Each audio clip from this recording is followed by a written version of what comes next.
जय हिंद। कैसे हैं आप सब? ठीक ठाक। चलिए आइए बाबू, अब क्या था, ग्राफ से समझते हैं। ग्राफ से समझते हैं कि लीनियर प्रोग्राम, ग्राफ से समझते हैं कि लीनियर पॉलिनोमियल का ग्राफ किस तरह से होता है, और दूसरा था जो हमको पढ़ना है क्वाड्रेटिक पॉलिनोमियल, द्विघात बहुपद पढ़ना है। इसका ग्राफ किस तरह से होता है। तो लीनियर का तो हमने आपको बता ही दिया है। लीनियर का ऑलरेडी हमने आपको बताया कि ग्राफ, लीनियर के मतलब तो समझते ही हैं कि सीधी रेखा होता है, रेखीय होता है, ठीक है। तो लीनियर इक्वेशन का ग्राफ तो आप लोग जानते ही हैं, ठीक है ना। अगर नहीं है तो अगर मान लीजिए फिर से याद दिला देते हैं। मान लीजिए कोई एक दिया है लीनियर इक्वेशन 2x - 4 सपोज कर लीजिए, देन y बराबर ये हो जाएगा। ये हमारा एक लीनियर इक्वेशन पॉलिनोमियल दिया हुआ है। अब इसमें क्या रहा होता था कि इसमें कि x का वैल्यू खुद से रखना होता है। x का वैल्यू यदि 0 रखते हैं देन y = -4 हो जाएगा। यदि x का वैल्यू अगर 1 रखते हैं देन y का वैल्यू 2 - 4 यानी कि -2 हो जाता है। ये होता था ना। और इसमें क्या होता था, इस तरह से बॉक्स बनाते थे ना। अभी थोड़ा देर मैंने थोड़ा पीछे के चैप्टर में आपको बताए थे, तो चैप्टर इससे आगे है लेकिन पहले आपको बता दिए थे, ठीक है ना। x का वैल्यू हमने रखा था 0 तो आया 4, x का वैल्यू 1 तो रखा आया। अब इसका ग्राफ खींचते हैं, ठीक है ना। इसका ग्राफ यदि खींचते हैं तो बिल्कुल सीधे रखा जाएगा। नहीं है तो देख आप लोग जानते ही हैं, खींच लीजिए। x, ये x डैश, ये y, ये y डैश। 1 2 3 अंदाज से कर रहे हैं। 1 2 3 1 2 3 1 2 3 4, इधर भी 4। x का जगह 0 है, y की जगह 4, यहाँ ऊपर जाएगा, प्लस में है तो ऊपर जाएगा। मान लीजिए यहाँ 4 है y का। x = 0, y = 4, ठीक है। ये 0 हो गया बाबू, ठीक है। इसके बाद था कि 1 और 2 कितना था, 1 और -2। x = क्या है 1, y = -2। ये देखो डैट -2, ये हुआ हमारा -2, समझ रहे ना। ये लेकिन -1 है बाबू, -4 है। ये समीकरण नहीं, ये यहाँ नीचे आएगा, समझ रहे बात के। यहाँ मान लीजिए y है, ये -4 है, इस जगह कितना है -4, x = -4। ये हो गया। इस तरह से खींचते थे। ये लीनियर इक्वेशन का ग्राफ है, ख़त्म। लीनियर पॉलिनोमियल का ग्राफ बिल्कुल सीधी रेखा होता है। अब हमको पढ़ना है, चूँकि हमको यहाँ पढ़ना नहीं है, पढ़ना था लीनियर इक्वेशन में, पर हम लोग आपको बता भी दिए थे। और लीनियर पॉलिनोमियल हमने पढ़ा है 9th क्लास में। अब यहाँ मान लीजिए कोई एक दे रखा है इस तरह से, x² - 4x + 3। ये हमारा मान लीजिए कि एक द्विघात पॉलिनोमियल दे रखा है, द्विघात बहुपद दे रखा है। अब इसमें देन y = हो जाएगा x² - 4x + 3। अब y हम क्यों लिखते हैं बाबू, ये आप लोग जानते ही हैं कि ग्राफ खींचने में एक तरफ y हॉरिजॉन्टल वाला, और ये जो रो जो खड़ा रहता है बिल्कुल सीधा रेखा जो खड़ा रहता है स्तंभ, उसको बोलते हैं सीधी रेखा है, y अक्ष का होता है। इसलिए y हमने ये पे y रखा। अब उस तरह से फिर वही कर लीजिए। ये पे x का जगह अगर 1 रखते हैं देन y = हो जाएगा, देन y = हो जाएगा 1 - 4 + 3। ये जो है कितना, +3 और 1 -4 और -4 0। इफ x का वैल्यू यदि अगर 0 रखते हैं देन y भी = कितना हो जाएगा 3। ये 0 हो जाएगा, ये भी 0, ये भी 0 हो जाएगा, तो केवल 3 बचेगा, ठीक। यदि एक दो और मान रख लीजिए। x का वैल्यू यदि 1 रखते हैं, 1 तो रख दिया हमने, 2 रख लीजिए, देन y बराबर हो जाएगा, इसका में 2 रखेंगे तो 2 दूना 4 और 4 दूना का 8, ठीक है ना, +3, 4 और 3 हो जाएगा, 7 में से 8 घटेगा, -1 लाएगा। यदि और एक बार और लिख लीजिए, f(x) = 3 रख लीजिए, यहाँ पे रखते हैं। इफ x = 3 रख देते हैं बाबू, x = 3 तो इसमें 3 से इसमें हो जाएगा बाबू, तो y = 3 में 3 से गुना होगा तो 9 हो जाएगा, और 4 × 3 = 12 + 3, ये दोनों जुड़ जाएगा तो ये भी 12, ये भी 12, ये दोनों कट जाएगा, 0 हो जाएगा। हमारा मान जो आया बाबू कितना आया देख लीजिए, एक्स और वाई। पहले मान था 1 रखे तो 0 आया, 0 रखे तो 3 आया, 2 रखे तो -1 आया, 3 रखे तो 0 आया। ये 4 वैल्यू। अब इसको हम ग्राफ खींच के बताते हैं आपको, देखिए।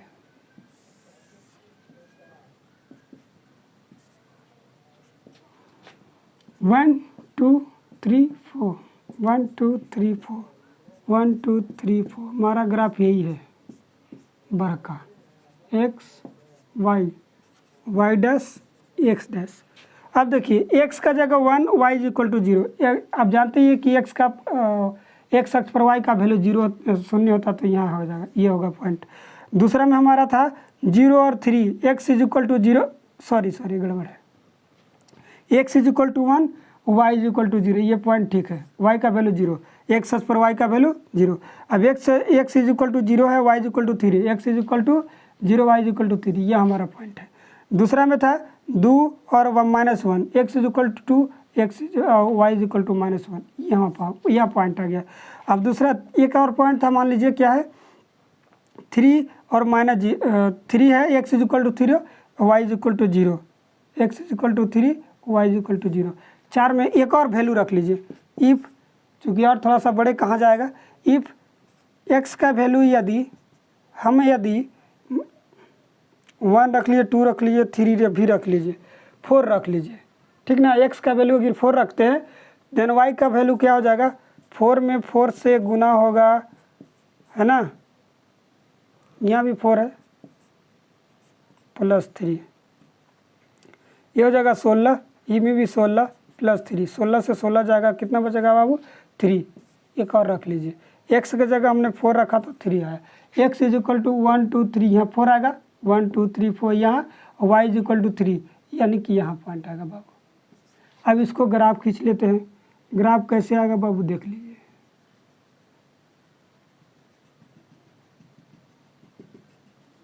ये हो गया ना, समझ गए बात के।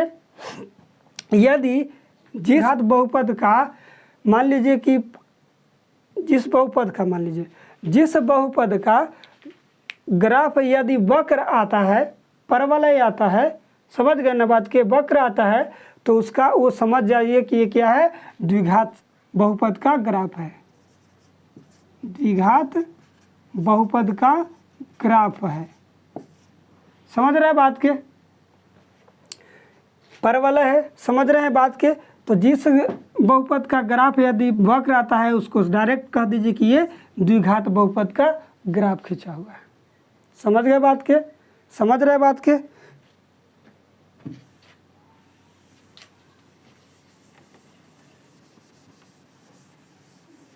अब आता है 0 of 0 of quadratic polynomial, 0 of quadratic polynomial, ठीक है ना, 0 ऑफ क्वाड्रेटिक पॉलिनोमियल, पॉली लिख दिया केवल शॉर्ट में, समझ रहे बात के। तो इसका है कि आप लिख सकते हैं कि यदि ग्राफ x अक्ष के जिस बिंदु पर काटता है, यदि ग्राफ x अक्ष के जिन जिन बिंदुओं पर काटता है, उसका वो x अक्ष का नियामक ही क्वाड्रेटिक पॉलिनोमियल का शून्य कहलाता है। समझ रहे बात के, एक बार फिर से देख लीजिए कि ग्राफ जो है को द्विघात बहुपद का ग्राफ यदि x अक्ष के जिस बिंदु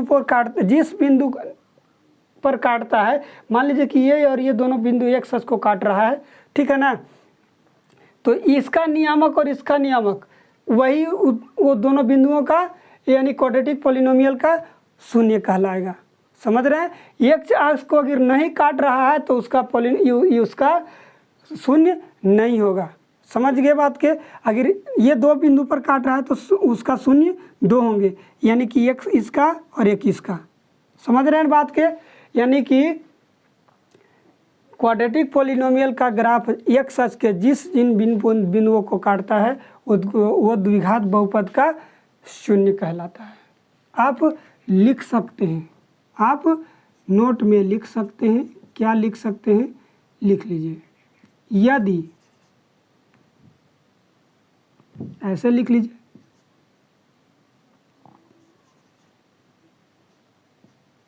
द्विघात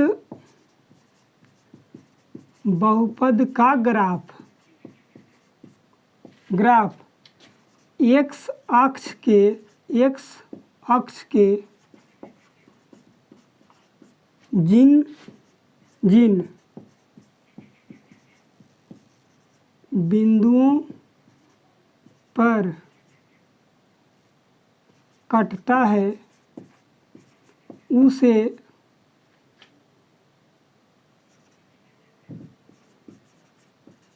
द्विघात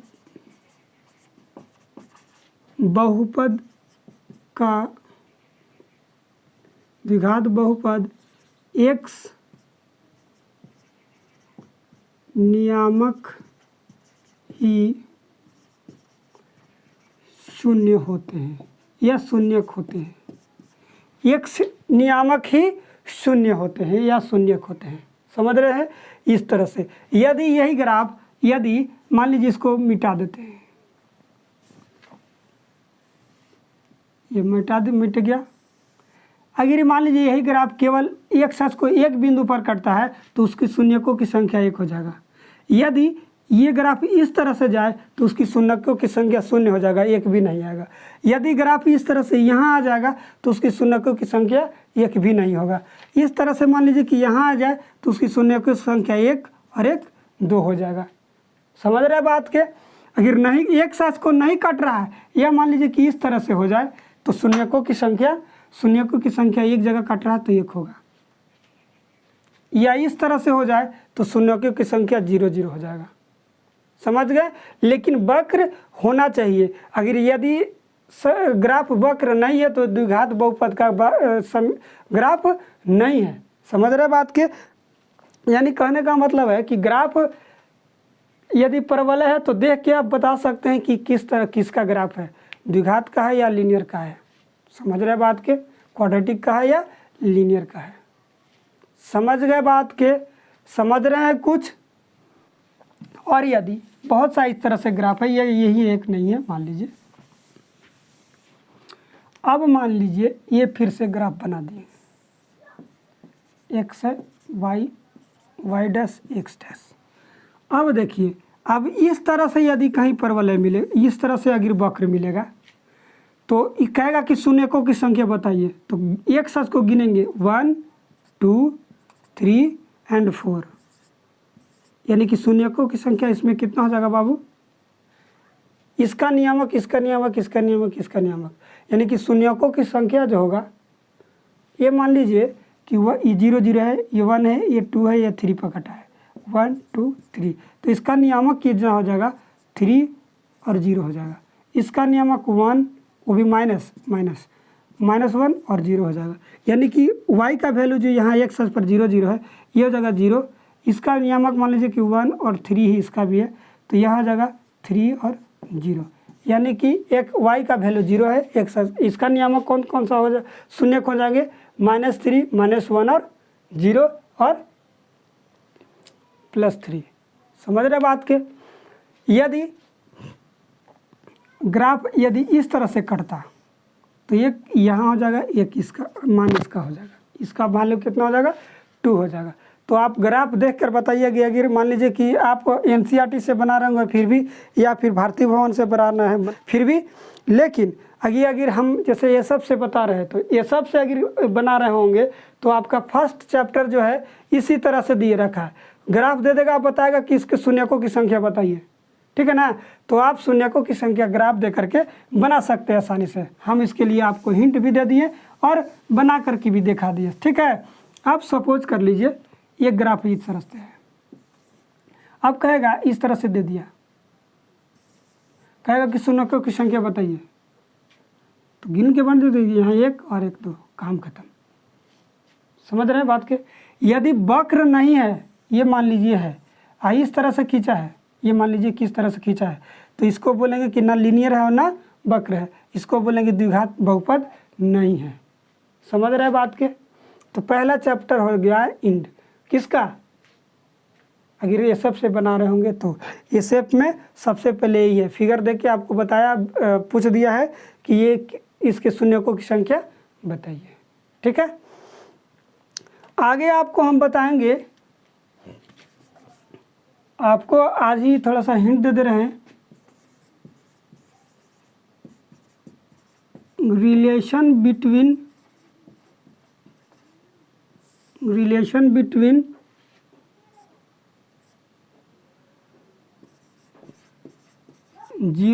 zeros, relation between zero and coefficient of polynomial. अगले क्लास में पॉलिनोमियल ये बताएंगे, relation between zero and coefficient of polynomial, यानी कि बहुपद के शून्यकों और गुणांकों में संबंध। ये आपको हम नेक्स्ट क्लास में बताएंगे। ठीक है, तो एक्सरसाइज 2.1 ये क्लियर करके आइएगा जब ये शेप से बना रहे होंगे तो। ठीक है,